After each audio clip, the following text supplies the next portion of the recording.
Graças a Deus, meus irmãos, por mais esta oportunidade que o Senhor nos concede, para que juntos possamos estudar a palavra do Senhor.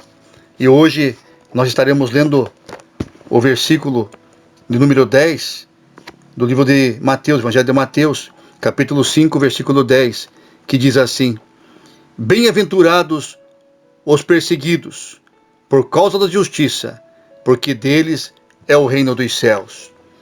Este versículo nos faz nos lembrar de maneira apropriada e também imprescindível que nós façamos o registro hoje de uma data muito marcante para a igreja protestante, ou seja, no dia 31 de outubro de 1517, né, teve início ali a reforma protestante propriamente dita, mas houveram ali os precursores da reforma, e dentre eles, grandes servos do Senhor, muitos deles anônimos, mas entre aqueles que nós conhecemos se encontra John Hus, e é sobre a sua vida que nós estaremos estudando nesta manhã. E para isso faremos uso da obra A História da Igreja, volume 2, anos de 1001 a 1482 depois de Cristo, do autor Andrew Miller, obra publicada pela editora DLC, ou Depósito de Literatura Cristã, no ano de 2017. É uma obra muito interessante, 2 volumes, recomendada a todos os irmãos. E nós estaremos fazendo a citação de algumas partes contidas nesta obra, das páginas 300 e algumas partes das páginas 325 a 336. Então vamos lá estudarmos um pouco sobre a vida de John Hus, um dos precursores da reforma. E é imprescindível, como já relatamos, que nós tenhamos uma noção da breve vida e importantíssima deste mártir da história da igreja.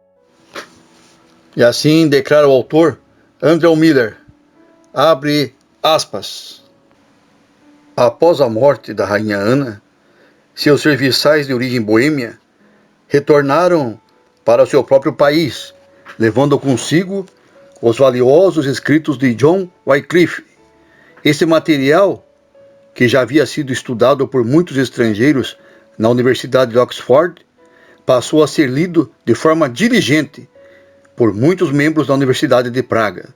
Seu conteúdo era analisado e utilizado pelos professores nas suas preleções. O mais famoso desses doutores era John Hus, ou João de Uschneck, uma vila próxima da fronteira com a Bavária.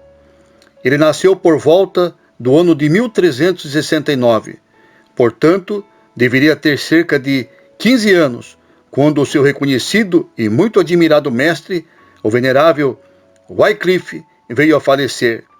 É muito interessante olharmos para trás e contemplarmos as formas usadas pelo nosso Deus para cuidar da manutenção e da propagação da verdade contida em sua palavra.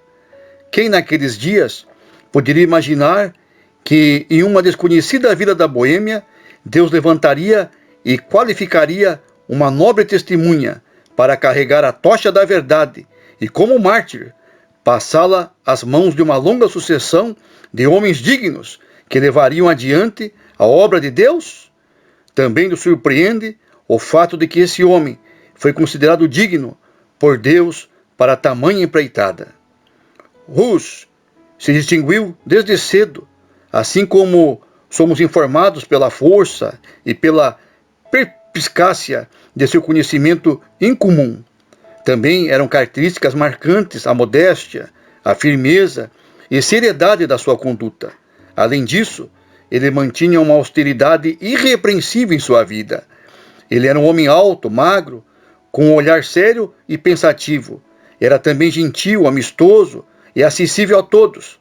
A causa de seus talentos incomuns, ele foi enviado para a Universidade de Praga com o objetivo de estudar e se preparar para servir a igreja. Ali, ele se distinguiu por suas grandes conquistas como estudante.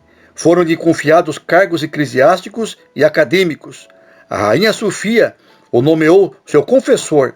Ele também foi indicado como pregador da capela da universidade, chamada de Capela de Belém, a Casa de Pães, pelo fato de ser naquele espaço que o alimento espiritual era distribuído na língua comum do povo. Isso possibilitou ao corajoso e eloquente pregador uma excelente oportunidade para apresentar a genuína palavra de Deus a todo o povo em sua própria língua materna. Não temos dúvidas que foi exatamente isso que ele fez, pois era um cristão sincero e fiel testemunha a favor de Jesus Cristo. Entretanto, como a maioria dos reformadores, a princípio, ele manifestou uma ansiedade maior para pregar contra os abusos flagrantes por parte da Igreja Romana, do que a instrução do povo na pura verdade de Deus.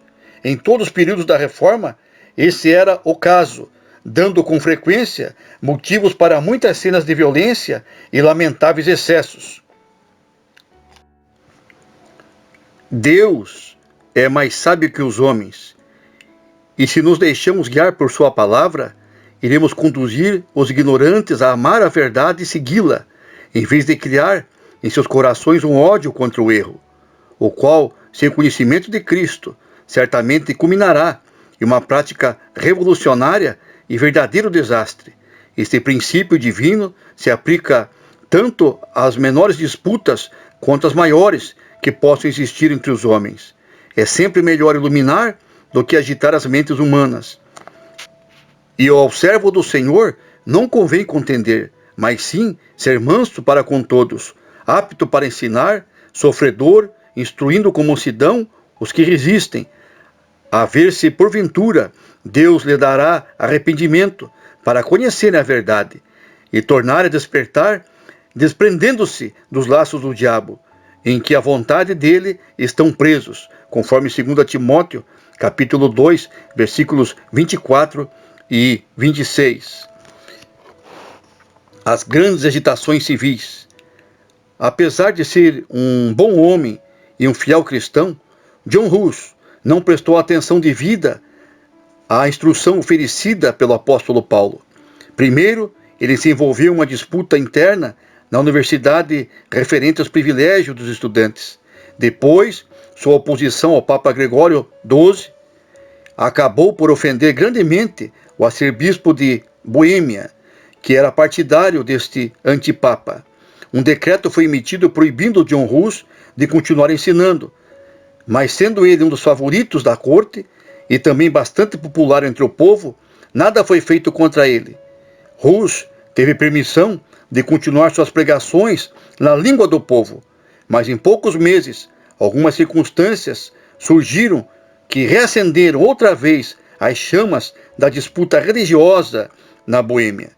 Entre os primeiros atos de João 23, encontra-se o de enviar emissários para pregarem uma cruzada contra Ladislau, o rei de Nápoles, oferecendo as indulgências costumeiras.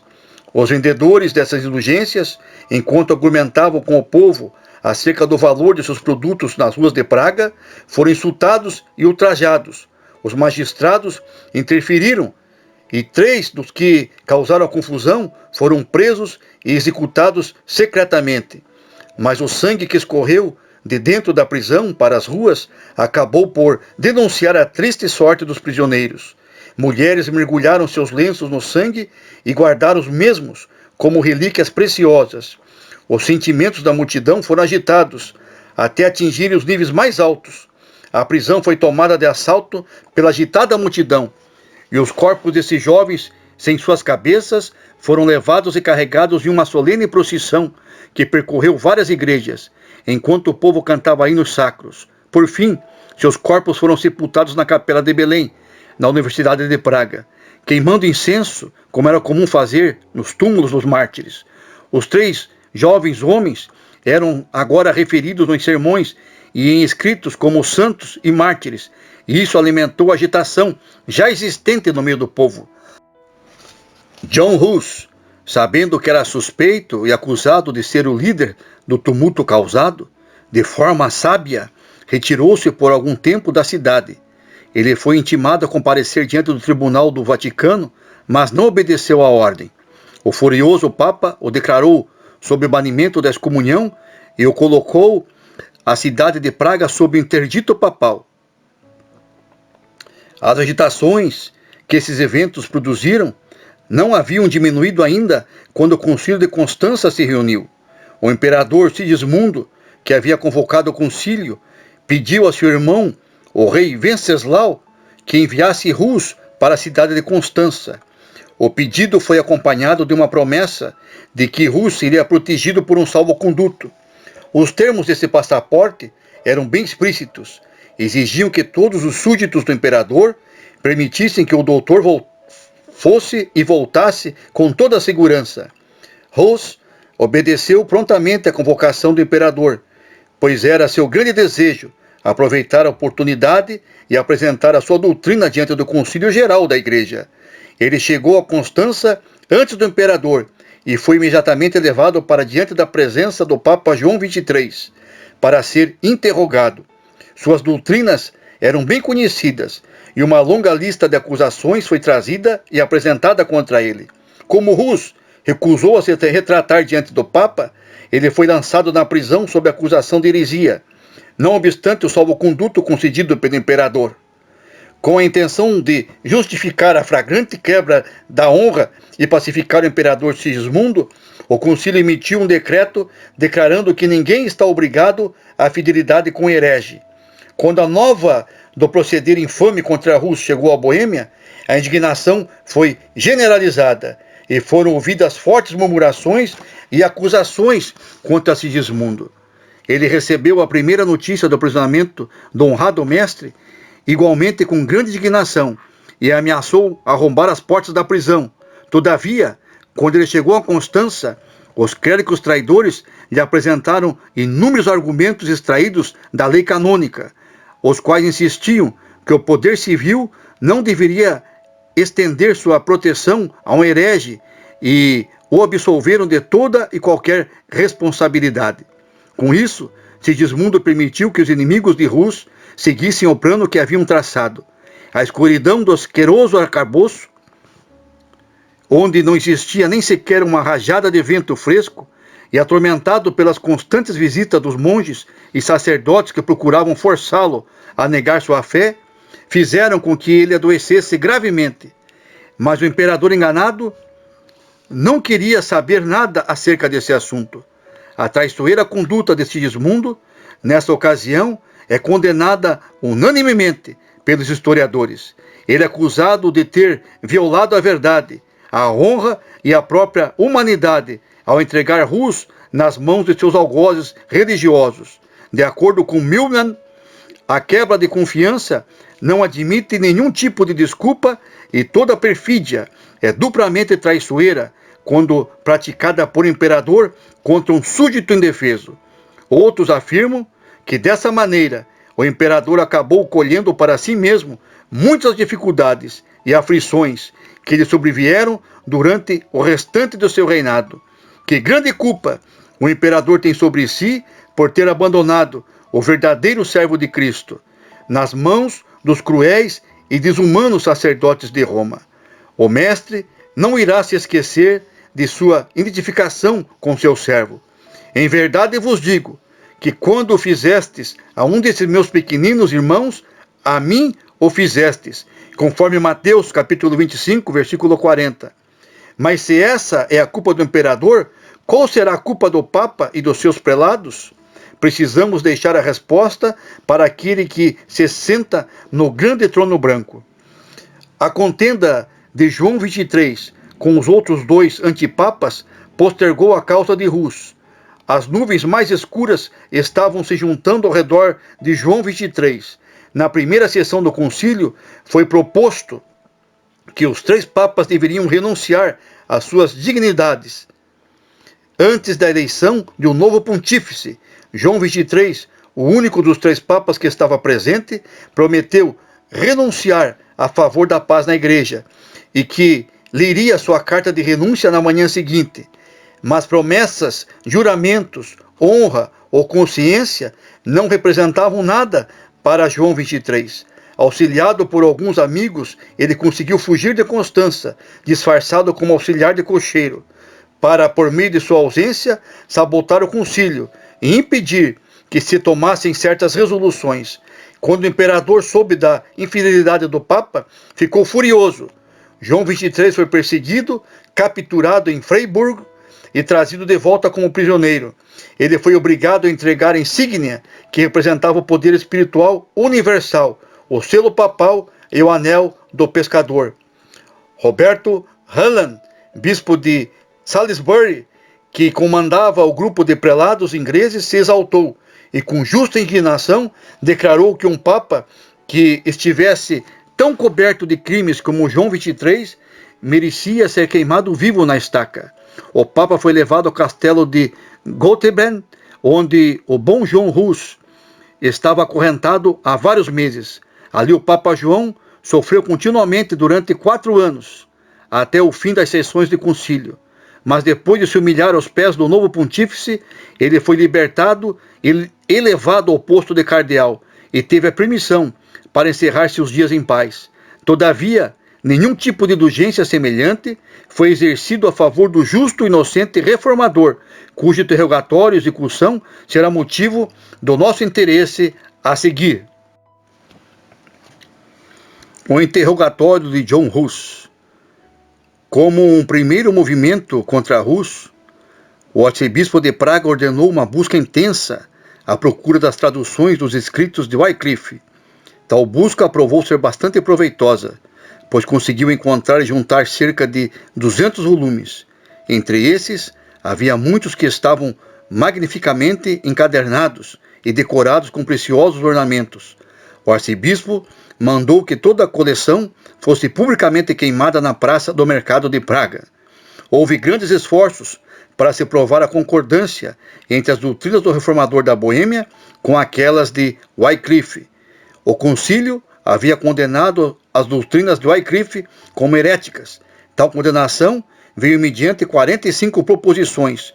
O concílio decretou ainda que os ossos de Wycliffe deveriam ser exumados e queimados.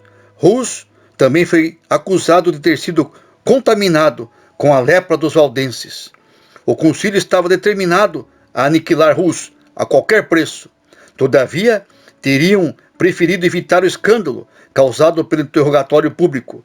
Certas passagens que seus inimigos haviam extraído de seus escritos eram vistas como suficientes para a sua condenação sem a necessidade de uma audiência pública. Ele foi continuamente pressionado e ameaçado em sua cela solitária para que confessasse seus erros e se retratasse. De modo muito frequente nessas visitas, John Hus foi zombado, insultado e maltratado. Hus protestou contra essa prática inquisitorial, secreta, e exigiu que sua defesa fosse apresentada em audiência pública, diante de todo o concílio.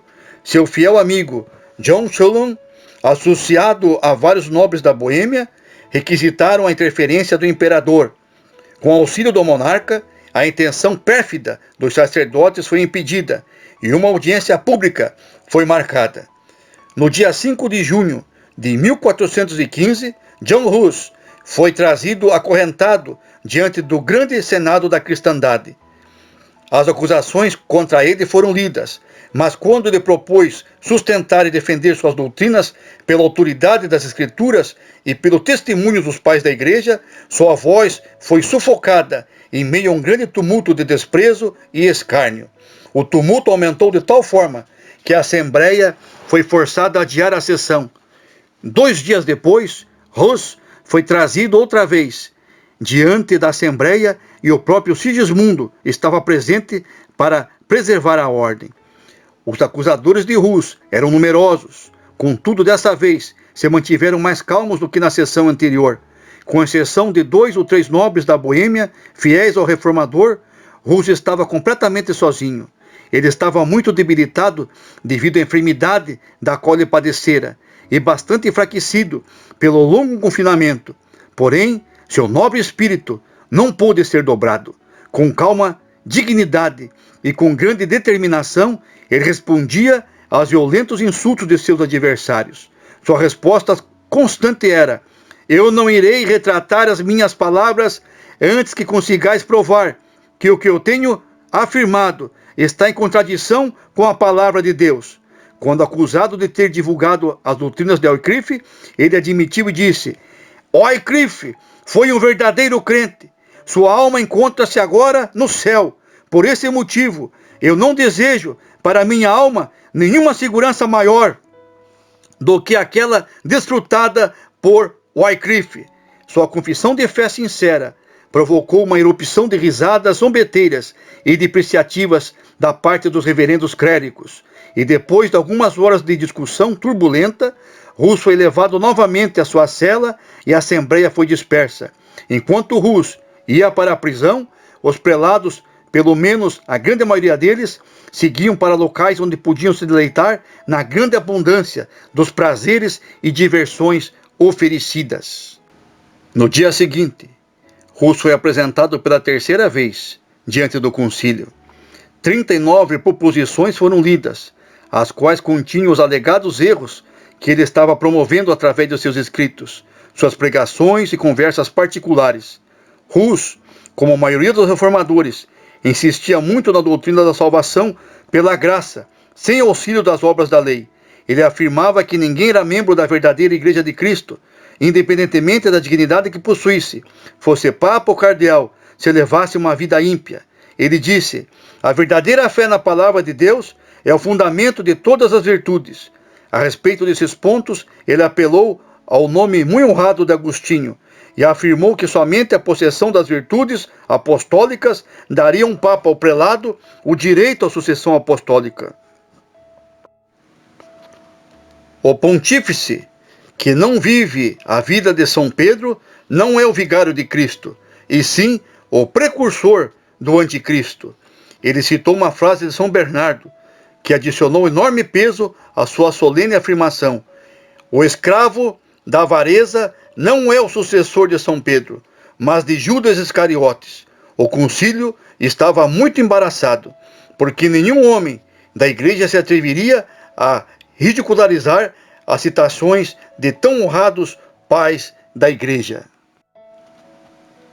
Agora faremos as citações do contido nas páginas, em parte das páginas 332 e 333. Prossegue o autor Andrew Miller. Abre aspas. Quando Hus foi informado sobre a sentença do imperador, ele apenas comentou: eu fui advertido a não confiar no salvo-conduto que ele me ofereceu. Era uma triste ilusão. O imperador já havia me condenado antes mesmo que os meus inimigos o fizessem. Depois da farsa desse julgamento e da audiência final, Hus foi deixado na prisão por quase um mês. Durante esse tempo, na prisão, pessoas das mais altas posições vinham visitá-lo e insistir com ele para que renegasse os erros que lhe eram atribuídos antes que fosse tarde demais. Esperava-se que com as constantes torturas, aliadas à crescente fraqueza do seu corpo devido às enfermidades físicas, sua obstinação fosse vencida. Mas aquele que o havia capacitado para dar testemunho para Cristo diante de todos os seus inimigos, com firmeza e sem hesitação, também o fortaleceu para resistir a esses últimos ataques de Satanás. Se eu renegar esses erros, ele disse, que foram falsamente colocados sobre mim, seria o mesmo que cometer perjúrio. Hus considerava o seu destino selado, apesar de que, através de todo o seu julgamento e período na prisão, ele havia se declarado disposto a renunciar qualquer opinião e doutrina que pudesse ser provada como não verdadeira a partir das Escrituras. O objetivo verdadeiro dessas solicitações particulares por parte dos prelados era abalar a sua constância e induzi-lo a se retratar. Fecha aspas.